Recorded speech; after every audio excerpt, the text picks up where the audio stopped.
ఓం నమ శివాయ.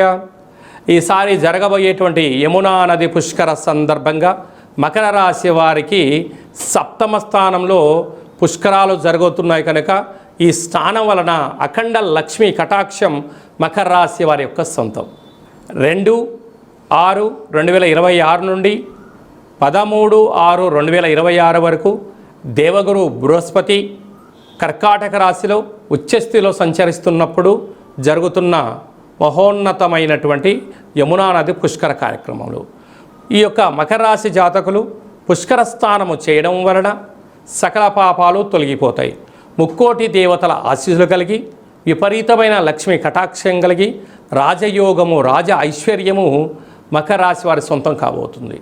అలాగనే గతించినటువంటి పెద్దవారికి పిండ ప్రదానములు దశదానములు చేయడం వలన ఆచంద్రార్కం వరకు వంశాభివృద్ధి, పితృదోషాలు, వంశదోష పాపాలు శాపాలు తొలగిపోతాయని చెప్పి గమనించాలి.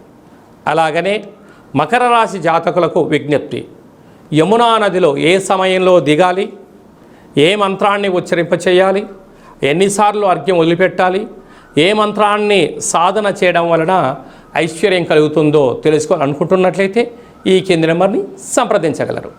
మీ వ్యక్తిగత జాతకం తెలుసుకోవాలనుకుంటున్నారా?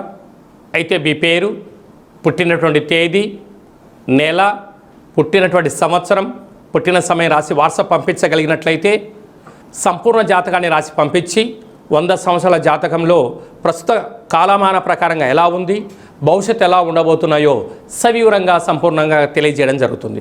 అలాగే డేట్ ఆఫ్ బర్త్లు లేనటువంటి వారికి పేరు యొక్క మొదటి అక్షరాన్ని అనుసరిస్తూ గవళ శాస్త్రం ద్వారా, రమణ శాస్త్రం ద్వారా భూత భవిష్యత్ వర్తమానం తెలియజేయడం జరుగుతుంది.